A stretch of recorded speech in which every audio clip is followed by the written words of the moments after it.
Hello, everybody, and welcome back to another episode of the Daily Crypto News.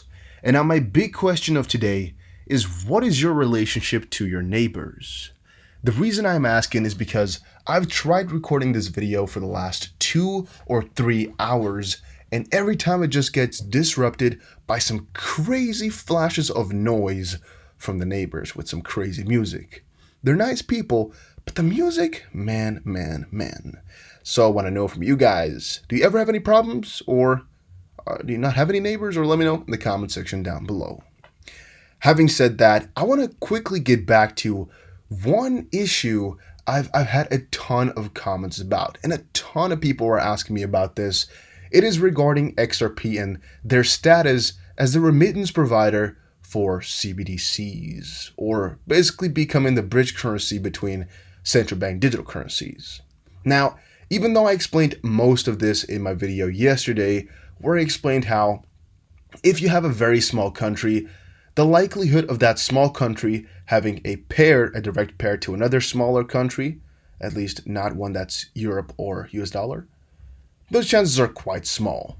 And the chance of them having a real nostro-vostro system set up is even smaller. And basically what that turned into, that little lecture, was the fact that right now those countries will have to work through a USD pair to get any transactions going on. And all that these CBDCs will do is replace those currencies and replace that nostro-vostro system to the fact where it's just something that's digital, right? Where you're still going to need the intermediary asset because, well, that small country and that other small country, I guess, they will still not have a pair to each other. They'll still need either the US dollar to connect it or something like XRP, so that has not changed a single teeny weeny bit. And I think one of the main reasons people are doubting Ripple's position and XRP's position in this is because there's a lot of Bitcoin maximalists who've gone over to Twitter to say things like, well, yeah, XRP won't be necessary anymore if these CBDCs roll out. Or they're trying to scam us and it will all work out only until CBDCs come. Or even I saw Ripple's trying their bestest best to make sure that these regulatory things will make it hard for CBDCs to come around. That's one I saw. And the last one I saw was Ripple's trying their best to make this regulatory framework so that XRP can still exist, because traditionally it would have otherwise faded out. Now, the only one I can kind of agree with is the last one, where I'm quite convinced Ripple's doing their best right now to make sure the regulatory frameworks fit exactly with their plans. And the reason they're doing this and the reason they can is because they have some sort of authority in the space. I mean, they have some sort of authority by having some of the greatest people in this world in terms of tech and in terms of finance and anything like that. And also because they just know a lot from their sector. They're one of the key players out there. They're innovators, and again, they have billionaires on the board. They got some big ass guys. So yeah, they got some authority. Now, Brad Garlinghouse has also left a official statement over on Twitter about the whole CBDC part, and I think that's because a lot of people were asking questions. Brad said on Twitter, over 70% of the central banks around the world are looking at deploying CBDCs. And one thing that's crystal clear is the importance of interoperability. If you're not prioritizing this, you're just rebuilding the same siloed system.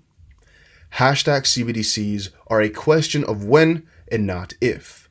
I think that's also quite truthful, guys. I don't really think that CBDCs can be stalled for forever, if you guys get me. I think it will come there. The only thing that can happen is some complications may pop up, and thus they might be stalled for a little bit. And again, I meant stalled as in never coming out, where it's just stalled infinitely.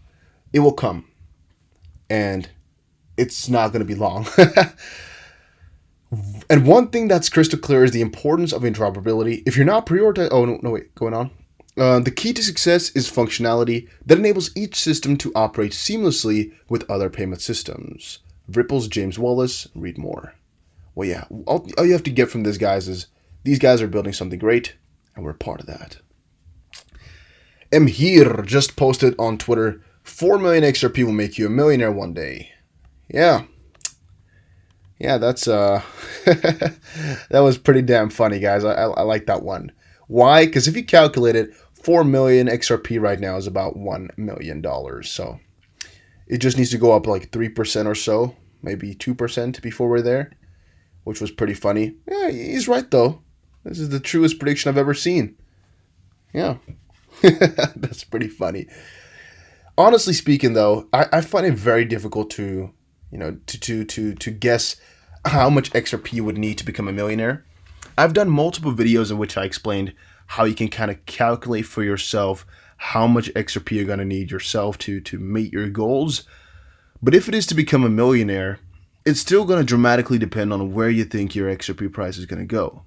All right, me and you will probably not have the same idea for the long-term price, and we probably don't have the same goals either. But again, if it's $1 million goal, then if you give me your XRP price prediction for the time you would want to reach it, then yeah, we can easily calculate. If you don't have an XRP price prediction, then you also do not know how much XRP you're going to need, because again, it's very, very difficult to calculate them, because what is your basis to work this on?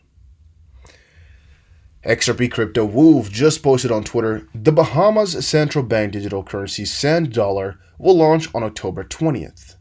The CBDC's second phase in 2021 will focus on preparing essential infrastructure service in the government and private sectors, such as utility companies, for the CBDC. The SEC issued a no-action letter authorizing crypto security tokens to trade on registered cryptocurrency exchanges. I actually find that pretty interesting to see. All right, crypto security tokens can be traded now on crypto exchanges. I would say that's pretty good for the progress of crypto.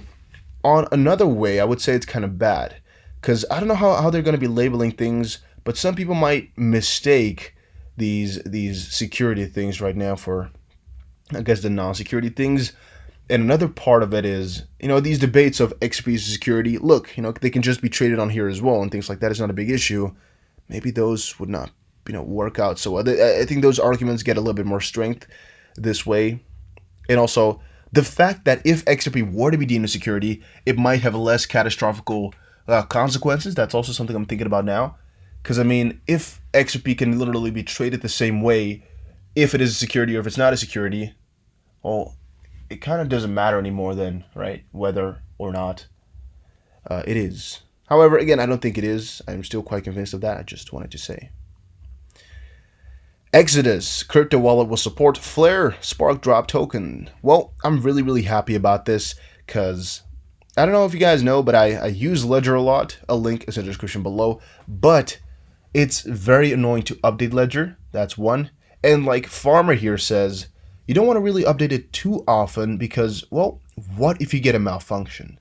Or what if this happened? What if that? You don't want to update it all the time, but you don't want to be too far back where it's risky. They do updates. A lot of them are bug fixes where they're trying to take away some of the risks or vulnerabilities, but you always want to wait at least a little bit, unless there's a critical bug and they demand you sort of to upgrade. Then you should always do it. However, most of the time it's also a risk involved with any software, really, but especially with this hardware, I guess that's connected to software. I don't want to update as soon as possible, because I'm afraid something might go wrong and you're losing your money. There's a little bit of a risk involved. It's not really going to happen, I don't think. It's just the idea surrounding it. I've never heard it happen. I think Ledger will definitely help you out if something like that does happen, because, it's their fault. And I don't know if they're liable. I don't really think they would put themselves in such a position.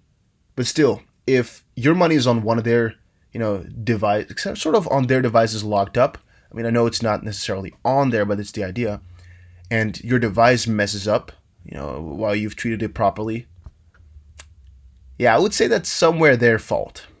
I would say somewhere that's them doing something bad. But yeah, that's just my 2 cents on the situation. However, I also use Exodus a lot, which I don't really tell too many people, but I use it a lot for these, miscellaneous things. I just have some of them sent to my Exodus wallet, because I don't have to then grab every single piece of hardware all the time to do all these things. I could just easily send and receive some money. Even though the fees are ridiculously high, sometimes it's a little bit easier for me to do it that way. So, again, that's why I sometimes do that, and that's why I'm happy that I don't have to move anything right now. And last but not least for today, regardless of its importance, expanding access to a central bank's balance sheet by making a CBDC available to households and non-financial corporations is only one of the many ways in which tech innovation may help enhance the monetary and payment system by Spain's central bank governor. Cross-border payments still suffer from a number of long-standing frictions, which hamper global trade, development, and economic growth. 25th of September, 2020. All I can say, guys, is CBDCs are coming in hot.